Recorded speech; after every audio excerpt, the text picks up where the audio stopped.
Alhamdulillah di Jalan Kabupaten Ponorogo yang sepanjang 916,10 km ini kita sudah punya capaian yang sedemikian rupa, meloncat pada tahun ini yang sangat tidak biasa, karena biasanya kita memperbaiki jalan itu pada satu tahun itu ya kisarannya antara 30 sampai 50 miliar saja, tetapi tahun ini kita diberikan 150 miliar, hampir 3 kali lipat, dan capaiannya luar biasa juga, 188 km, sehingga masih ada PR. Masih ada PR, data jalan rusak yang ada di Kabupaten Ponorogo setelah 188 ini kita perbaiki, kita masih ada PR antara 36 sampai 40%. Ini yang akan kita selesaikan di 2023 sesuai dengan programnya Pak Bupati. Program Pak Bupati yang pertama di Hoscokro ini membuat mata masyarakat itu luar biasa terbuka, dan ini kita tangkap dengan kita lanjutkan oleh Pak Bupati itu melalui penataan di segi 4 emas. Di antaranya mulai Jalan Jenderal Sudirman, kemudian Jalan Diponegoro, ini juga sudah kita lakukan ya, meskipun masih baru satu sisi, kemudian Jalan Urip Sumoharjo di 2 sisinya. Ini sudah luar biasa, animo masyarakat, tanggapannya juga sudah luar biasa.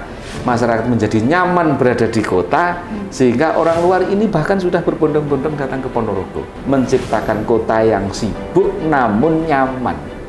Sibuk dengan kegiatan masyarakat, yang mau berwisata, yang mau berbisnis tidak terganggu dengan teman-teman yang berwisata, dan semuanya bisa berkolaborasi. Apa efeknya? Kegiatan ekonomi masyarakat ini bisa tumbuh bagus, di kota bagus, investor bisa datang karena menemukan tempat yang nyaman di kota Ponorogo. Alhamdulillah, pertama-tama saya ingin mengucapkan terima kasih kepada semua lini, juga kepada masyarakat yang terus mensupport kami di kepemimpinan kami ini. Dan memang kemarin itu saya mohon maaf sekali dikarenakan kami menjabat itu di masa COVID, tetapi alhamdulillah kami bisa melewati itu, termasuk teman-teman UMKM. Jadi mereka berusaha bagaimana ekonomi bisa tertata lagi, dikarenakan memang COVID itu bisa melebur semuanya. Jadi alhamdulillah saya bisa membangkitkan teman-teman, ayo kita semua bangkit. Apalagi kemarin itu banyak sekali tingkat pengangguran. Nah, dikarenakan efek dari pandemi, sehingga ibu-ibu si kaum perempuan ini semua berusaha untuk membantu perekonomian keluarganya. Tetapi saya cukup senang juga kami berkeliling sehingga teman-teman UMKM sekarang lebih semangat lagi. Nah, di sini kami juga ingin teman-teman juga lebih semangat dalam perizinannya, sehingga kami nanti bisa bantu untuk market keluar dari Ponorogo khususnya, dan kami pun juga ingin nanti untuk dunia UMKM sudah mulai ke dunia digital. Kemarin ada beberapa teman-teman UMKM yang saya coba bantu, ayo kita mainnya sekarang sudah memasarkan lewat TikTok dan Instagram. Alhamdulillah ternyata berhasil, sekarang ekonomi mereka sudah tertata lebih baik. Dan komitmen saya semoga kedepannya kami bisa berkomitmen lagi dengan semuanya, sehingga UMKM bisa menjadi UMKM yang hebat. Dan kami juga ingin bergandengan erat dengan teman-teman perempuan khususnya, karena di sini kami ada visi misi kami adalah perempuan hebat juga. Kami bergandengan erat semua lini, termasuk dengan tim penggerak PKK dalam menghadapi stunting. Alhamdulillah juga stunting kami menurun, yang dari 20% menjadi 14% sesuai apa yang diharapkan Pak Presiden. Tetapi kami tidak puas sampai di situ. Kami pingin bisa lebih turun lagi sehingga Ponorogo bisa bebas stunting. Nah, ini berkat dari semua lini bantuannya, sehingga Ponorogo hari ini bisa, kalau menurut saya hari ini kami sudah berbuat sehingga Ponorogo bisa lebih berubah dari yang kemarin. Assalamualaikum warahmatullahi wabarakatuh. Alhamdulillah di 2 tahun periode kepemimpinan Kang Giri dan Bunda Rita, Ponorogo secara umum dalam kondisi baik, terutama dalam hal kerukunan umat beragama. Tidak ada gejolak, semuanya berjalan baik, hubungan antar agama yang satu dengan yang lain terjalin harmonis, tidak ada gesekan, tidak ada benturan, semuanya tentu di bawah kepemimpinan Kang Giri dan Bunda Rita. Terima kasih Kang Giri, terima kasih Bunda Rita. Sukses mengabdi selalu menuju Ponorogo hebat. Wassalamualaikum warahmatullahi wabarakatuh. Dalam perjalanannya yang selama 2 tahun ini ada sebuah inovasi besar. Pertama tentang Museum Peradaban yang notabene museum itu sendiri mulai dari zaman masa purba, ketika Metropolis Erectus sampai ke masa sekarang ini. Dan fungsi museum itu sendiri pertama sebagai salah satu bentuk penyelamatan alam dan budayanya. Terus kemudian sebagai observasi, preservasi, dan salah satu bentuk untuk ilmiah, artinya untuk konsumsi ilmiah. Dan yang terakhir adalah salah satu kesinambungan untuk generasi di Ponorogo tahu bahwa Ponorogo memiliki sejarah yang hebat. Yang kedua, karena setelah masa pandemi, alhamdulillah Ponorogo mampu mengadakan sebuah event besar yang notabene sudah menjadi agenda tahunan, yakni Grebek Suro. Nah, Grebek Suro ini meskipun dalam masa-masa setelah habis pandemi atau masa pemulihan pandemi, alhamdulillah berjalan lancar. Dan Festival Riok Nasional ini juga masuk ke Ken. Terus di sisi lain ada sebuah pemerataan budaya di segala bidang. Artinya mulai pertama Riok mulai berangsur-angsur pulih, terus kemudian ada musik harmoni yang berada di Telaga Ngodul yang notabene diadakan setiap malam minggu. Nah, di sini adalah salah satu wadah, salah satu wahana untuk untuk menyalurkan aspirasi seniman yang notabene ada reok, ada gajah-gajahan, ada unta atau yang lain. Inilah salah satu bentuk kemajuan dalam 2 tahun terakhir ini. Berterima kasih banyak, ekonomi kami juga agak meningkat, tidak kayak yang sebelum-sebelumnya. Untuk pedagang-pedagang kalau bisa minta diseragamkan gerobaknya, biar dilihat kelihatan bagus, kayak seragam kayak yang kota-kota yang lainnya. Nanti kita kelihatan indah, siapa tahu nanti kota Ponorogo jadi kota, ibarat kota kuliner yang terkenal, kota wisata yang ramai. Alhamdulillah, saya terima kasih banyak sama Pak Giri dan pemerintah Kabupaten Ponorogo, staf-stafnya telah memperhatikan kami yang dari orang kecil.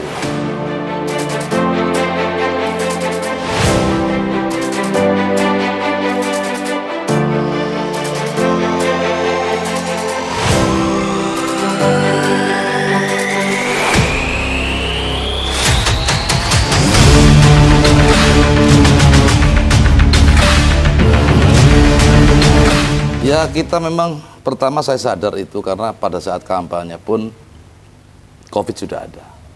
Maka haluan dari visi misi pada saat debat itu agak sedikit kami arahkan kemudian bagaimana untuk kami pada posisi nanti ketika kemudian suatu ketika saya dimenangkan oleh Tuhan Yang Maha Esa dan dipilih oleh rakyat Ponorogo, maka ramuan yang kami racik berupa Nawadharma Nyata ini menjadi obat betul untuk bagaimana mengatasi problematika Ponorogo yang saya pikir kota yang indah, yang mempesona ini akan menjadi luar biasa betulan. Nah, ketika pandemi mendera betulan dan kami hampir di lockdown semua, tidak bisa ngapa-ngapain, ekonomi lumpuh, bergerak tidak bisa, kerja dari rumah, kemudian sekolah daring, rapat daring, semuanya serba daring. Ini tantangan khusus yang memang waktu itu harus kami alami bersama-sama. Tapi alhamdulillah rakyat Ponorogo adalah rakyat yang indah, rakyat yang luar biasa semangat dan optimis. Tantangan itu terjawab dan kami mampu bangkit, dan alhamdulillah capaian-capaian di segala ukuran melalui indikator indeks kinerja utama atau apapun bagus. Terutama setelah kemudian pandemi reda, tantangan infrastruktur yang dahsyat luar biasa karena beban panjang jalan, kemudian kualitas jalan ini hampir 2 kali lipat daripada pemerintahan sebelumnya. Dulu zaman Pak Amin, panjang jalan kami hanya 916 km. Lalu kemudian setelah diganti Mas Ipong, kemudian ada jalan desa yang diangkat menjadi jalan poros, jumlahnya 765,9. Itu memakan biaya yang luar biasa, menjadi beban pemerintah. Mestinya desa punya DD, tapi kemudian diangkat menjadi jalan poros yang itu domain kabupaten, maka desa tidak bisa membangun itu. Nah, indahnya ketika kami pegang, belum satu pun ruas itu kemudian terbangun dengan baik, maka PR kami dahsyat luar biasa. Nah, alhamdulillah hari ini agak lumayan sudah bisa kami bangun 288 km. Itu kita bicara infrastruktur, belum bicara yang lain. Nah, maka akan kami ceritakan detail bagaimana kemudian Nawacita nyata kami lakukan. Sehingga itu barangkali kami bangkit bersama rakyat, dan mudah-mudahan ke depan jauh lebih bagus lagi, dan kami bisa laporkan kepada masyarakat. Hari ini genap kami diberi amanah oleh Panjenengan, diberi takdir oleh Tuhan, kami 2 tahun kami bersama Bunda Lisdarita diberi ruang untuk menjadi menakodai Ponorogo yang indah mempesona ini, dan banyak kekurangan memang yang akan kami sambung, tapi sambung itu artinya saya 2 tahun masih ada ruang 2 tahun kembali untuk kami menjabat. Mudah-mudahan ada keberlanjutan yang kami terapkan sebagai bentuk dari Nawacita nyata. Sudah 2 tahun, Pak. 2 tahun. Ada capaian apa saja yang sudah diraih, dan mungkin apa yang paling berkesan selama 2 tahun ini? Pertama, kalau kita bicara pertanian, kenapa kemudian Nawacita nyata itu kemudian pertanian saya taruh di nomor 1, pertanian hebat. Kami sadar betul hampir 100% penduduk Ponorogo itu bertani ya. Walaupun saya politisi, kemudian ada Pak Jaksa, ada Pak Polisi, ada ASN, PNS, guru atau apa saja. Di rumah pasti punya sawah. Artinya hampir 100% penduduk Ponorogo ini punya sawah dan bertani. Maka kesadaran itu pertanian kami tempatkan di nomor pertama, sehingga untuk mempercepat perkembangan dan hasil dari pertanian, banyaknya kami cadangkan, kami canangkan, dan kami rencanakan. Kami merencanakan sumur dalam di tiap-tiap ruas lahan sawah seluas 20 hektar ada 1 sumur dalam. Gunanya untuk apa? Itu untuk menambah sawah baku yang setiap tahun begini ya, sawah baku itu hampir tergerus oleh alih fungsi. Ada yang dipakai rumah, ada yang dipakai jalan, dipakai pom bensin, dipakai toko, dipakai masjid, dipakai gudang, dipakai apa saja. Maka untuk mengganti itu kemudian kami ingin sawah-sawah tak ada hujan, kami beri irigasi sumur dalam agar kemudian menambah capaian luasan sawah baku. Dan alhamdulillah sekarang sudah hampir 200 hektar lebih yang dulunya adalah sawah tada hujan, sekarang menjadi sawah baku dan bisa 3 kali panen dalam setahun. Artinya untuk menjawab itu, kemudian jawab percepatan yang lain, kami sadar problemnya setiap tahun dan dimanapun berada di Indonesia selalu pupuk yang paling sulit ketika masa pemupukan. Yang ketika jamnya pupuk tidak ada, jamnya nebus, kuotanya terbatas, banyaklah problematika yang sampai sekarang saya belum bisa menjawab itu. Tapi ini akan saya jawab bahwa kami sedang mendownload beberapa koloni. Di situ ada off-taker yang mau beli hasil panen, entah itu jagung, entah itu padi. Kemudian ada pabrik pupuk yang sudah kami ikat dengan perjanjian. Kemudian petani yang punya CPCL. Kemudian bank yang kami gandeng untuk membiayai tanamnya, sehingga petani tidak kami hadapkan kepada alam semesta dan nasib yang tidak jelas. Di situ juga ada asuransi gagal panen, sehingga suatu ketika ini sudah 700 hektar lebih, kami duplikasi tahun ini sudah kami canangkan hampir 3.000 hektar. Dan pelan-pelan pada tahun keempat sudah hampir 10.000 hektar lebih yang kemudian menjadi koloni yang kami sebut Agro Solution. Kota dengan pertanian saja tidak cukup karena kami butuh percepatan dan naik kelas kota. Maka kesadaran bahwa kami lahir dari rahim budaya dan adiluhung, kota yang kami cinta ini ada Hoscokro, Aminoto, ada Reok, ada Tegasari, ada Betorokatong, ada Ngebel, ada banyak yang perlu kami ulik, sehingga saya menempatkan kota Ponorogo menjadi kota wisata, budaya, dan santri. Gunanya untuk apa? Untuk menaikkan derajat kelas kota. Kenapa santri, kenapa budaya, kenapa pariwisata? Kalau pariwisata pasti ada orang datang ke Ponorogo, terjadi spending belanja. UMKM tumbuh dengan organik, dengan cara yang sangat natural. Nah ini keren banget. Maka di Ngebel kami ulik untuk kami jadikan wisata pemikat, ada water fountain, sebentar lagi ada jembatan kaca, ada balon udara yang mampu untuk saving angkat 4-5 orang yang sampai keliling di telaga. Lalu kemudian ada kampung Jepang di sana, ada kampung Korea di Gondowito misalnya, kemudian ada kebun bunga di Talun, ada kampung durian di Ngerugung. Banyak yang akan kami lakukan di Ngebe. Di Sampung juga begitu, kami sedang hari ini sudah groundbreaking sudah 2 bulan yang lalu. Saya menempatkan Sampung karena ada gerbang barat Laut Ponorogo. Maka Gunung Gamping Sampung itu kami jadikan monumen reok dan museum peradaban. Untuk apa? Ini wisata edukasi dan wisata budaya yang kami membobol pintu gerbang wisata dari bagian barat, sehingga Sampung yang gersang itu, yang indah itu akan menjadi indah betul. Sampung itu kan gunungnya kan memang tandus ya karena gamping. Maka ini harus dipoles sedemikian rupa biar sejarah dulu bahwa ada cerita bahwa Sampung itu kota lama, kota tua, kita tatahkan di sana. Nanti ada peradaban bagaimana Ponorogo lahir, kapan Ponorogo lahir, bagaimana Hosokro Aminoto, Tegalsari, kemudian Betoro Katong, pendidikannya, batiknya, ekonominya. Waduh, keren, yang itu akan menjadi edukasi masyarakat Ponorogo khususnya dan menjadi rujukan wisata edukasi untuk Ponorogo. Dengan demikian maka saya meyakini ini akan berkembang. UMKM harus bergerak dan pendapatan hasil daerah akan meningkat dan Ponorogo akan cepat. Itu kira-kira beberapa yang kami lakukan untuk perubahan peradaban. Saya juga sedang membuat sirkuit. Anak-anak kami ini kan bakat luar biasa ya. Banyak yang jagoan-jagoan pembalap dari Ponorogo, tapi karena belum ada fasilitas, maka akan balapan di jalanan dan mengganggu banyak orang. Sebagai kota wisata yang beradab, tidak boleh dong. Maka kami harus menyiapkan sirkuit. Kami bangun sirkuit di Jenangan, namanya sirkuit ban bunder. Ini sedang saya kasih nama ban bunder. Karena ban masih bunder, kalau kotak pasti bukan ban. Nah, ini penting sehingga untuk ajang pembelajaran mereka yang berbakat, lalu juga menjadi tujuan wisata dan menjadi otomotif center. Ini sudah jadi motocrossnya, tahun ini jadi dragnya, kemudian tahun depan road race-nya pasti jadi. Itu akan menjadi keren sekali. Jalan kota-kota juga sudah kami bangun dan mudah-mudahan ini menjadi kota beradab, rapi, indah dan mempesona sehingga potret bahwa Ponorogo kota budaya di kota santri benar-benar tertata di sana, kita bisa lihat bersama-sama. Di Nawadharma Nyata itu juga ada pendidikan hebat. Nah, sejauh 2 tahun ini Pak, seperti apa? Capaian kalau bicara pendidikan kita tidak bisa keluar dari indeks pembangunan manusia ya. Saya mencoba bagaimana ada percepatan anak-anak yang sedang sekolah ini kualitasnya adalah hampir menyerupai luar negeri. Maka di beberapa sekolah kami sudah jangkit dengan sekolah internasional.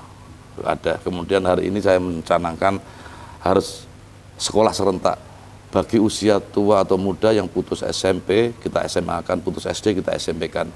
Di 2023 ini saya anggarkan 2.100 orang yang bisa sekolah serentak segala paket, dan kemudian ini akan menjadi luar biasa sehingga indeks pembangunan manusia yang kalau kita zoom, kita pelototi, kita perbesar betul, yang paling gandul hanya di rata-rata lama sekolah. Kalau soal kesehatan, soal daya beli sudah cukup, tapi di rata-rata lama sekolah kami agak sedikit terkorek kisaran 7 tahun. Berarti 7 tahun itu sama dengan lulus SD, sekolah SMP kelas 1 hampir kelas 2. Nah, ini perlu kami tambah lama sekolah sehingga kami canangkan sekolah serentak paket-paket itu pada tahun ini. Nah, kemudian jangan sampai ada anak putus sekolah, harus sekolah, dan itu kami akan bekerja sama dengan banyak pihak, termasuk kami juga mengundang MUI kemarin untuk bagaimana menerjemahkan maksud MUI, dari potret MUI, dari kajian MUI, berikan kami rekomendasi. NU juga kami minta untuk merekomendasi kepada kami, Muhammadiyah juga kami minta untuk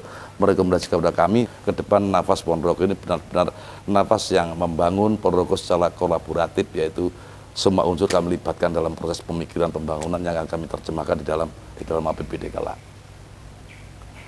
Tahun depan saya mimpi besar pada 2023 ini kami akan selesaikan jalan-jalan yang masih belum baik atau sisa kemarin, dan pada tahun 2024 akhir bisa dibedakan hasilnya, apakah kami lebih terencana, apakah kami lebih ini atau tidak, nanti biar rakyat yang melihat. Kami berusaha keras, selalu berikhtiar, dan gotong royong dari masyarakat yang selalu kami mohonkan, doa masyarakat selalu kami mohonkan, agar kemudian capaian-capaian kita adalah sesuai dengan harapan masyarakat. Modal yang paling kita butuhkan dan luar biasa yang hari ini ada di Ponorogo adalah kerukunan, kedamaian dan keindahan.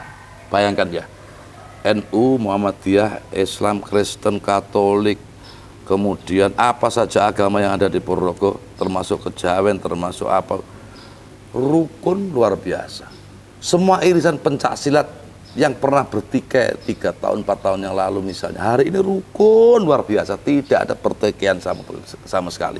Coba lihat, ketika kita menggelar acara Gerbek Suro, ketika menggelar apa dulu ada namanya Ambiar Award yang miliknya MNC TV itu, ada hampir 75.000 orang tumplek-blek di alun-alun dengan menunggu live TV itu kan menjenuhkan, menjemur, tidak ada hiburan, tenang, tidak ada satupun percikan. Nah, ini keren luar biasa. Ini bagaimana kita membawa agar Ponorogo yang indah rukun ini akan menjadi modal dasar untuk kita membangun ke depan. Ponorogo, kota damai dan orangnya beradab yang luar biasa. Ini modal yang paling dasar untuk kita menuju ke Ponorogo yang lebih hebat. Kembali saya selalu mengusung tema peradaban. Merubah peradaban itu tidak bisa dari hilirnya saja, tapi juga harus dimulai dari hulu. Misalnya kenapa banjir sehari ini luar biasa, dasar di mana-mana kita hujan overload. Nah, kami berpikir jika kemudian limpasan air itu bisa dikurangi sedikit saja, misalnya tiap-tiap talang rumah itu kemudian mampu ditanami biofori atau resapan-resapan kecil, dalam satu resapan mampu menyimpan 10 kubik air atau 2 kubik air saja dikalikan jutaan lubang, maka ini akan menjadi sangat mengurangi limpasan air yang ke sungai menjadi banjir. Nah, RT itu penting, kami berikan misalnya 10 juta per RT per tahun.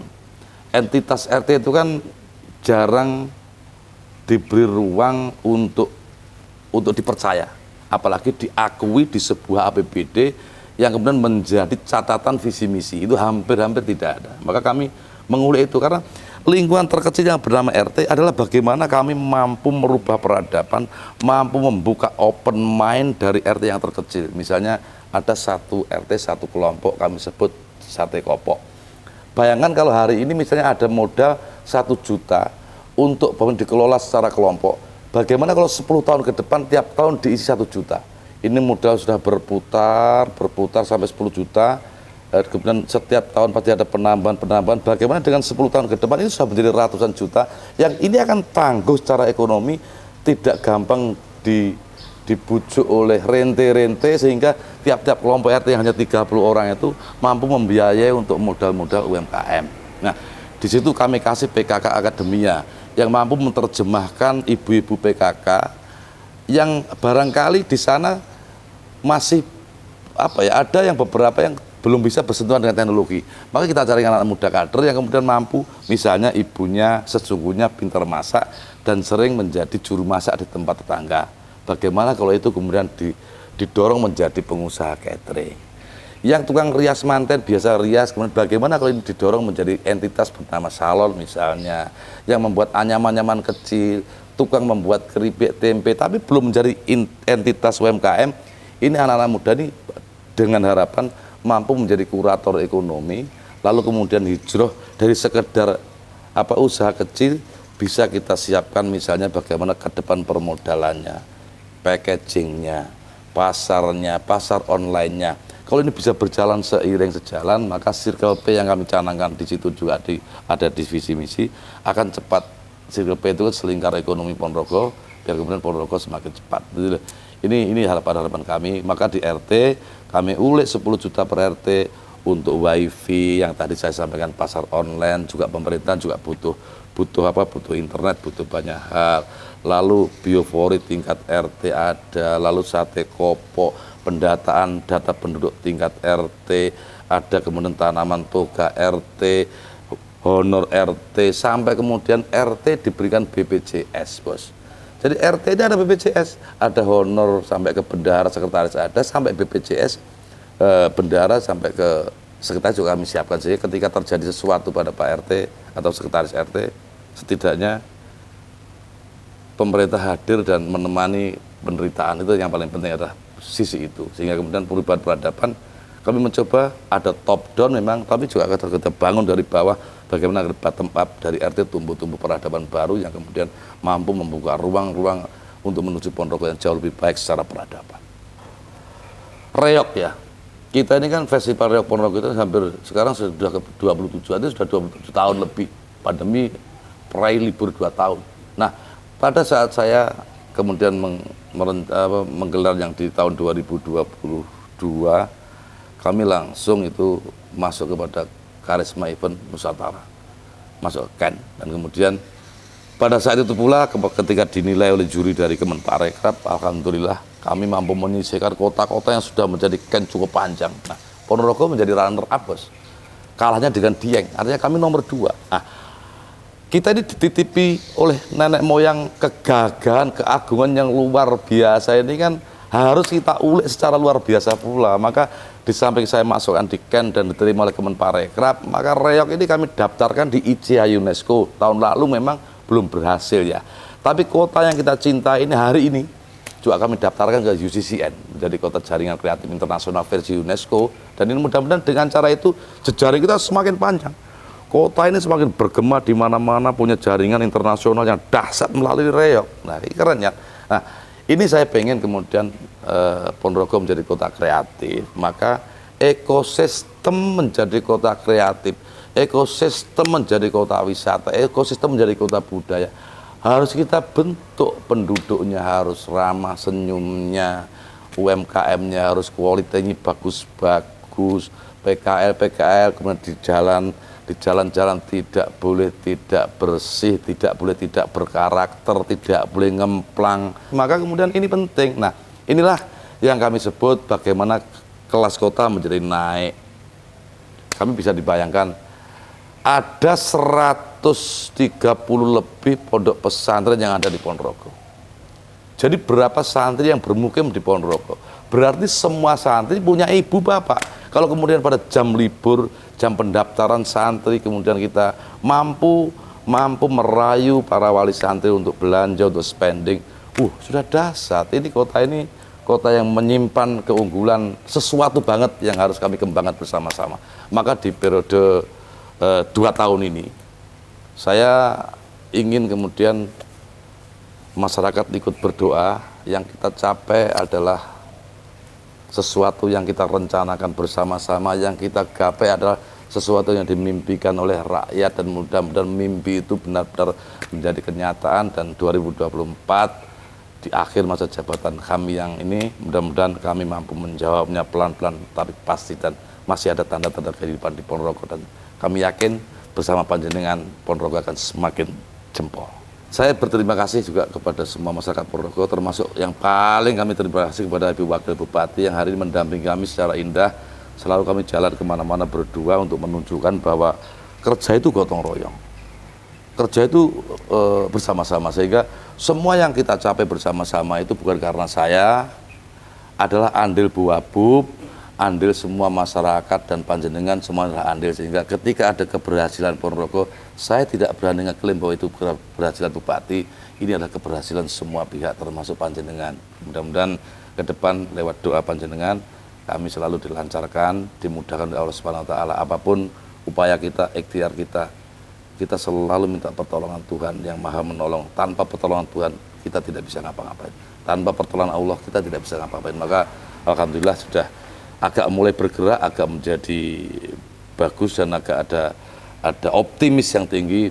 Mudah-mudahan tahun depan 2023-2024 ini kita semakin bisa menjawab tantangan masyarakat di semua lini, di semua kebutuhan, dan mudah-mudahan Ponorogo menjadi benar-benar lebih hebat. Syaratnya satu, tetap gotong royong dan optimis. Itu keren, bos, karena bumi ini, kabupaten ini milik kita bersama-sama, bukan hanya milik saya, milik panjenengan.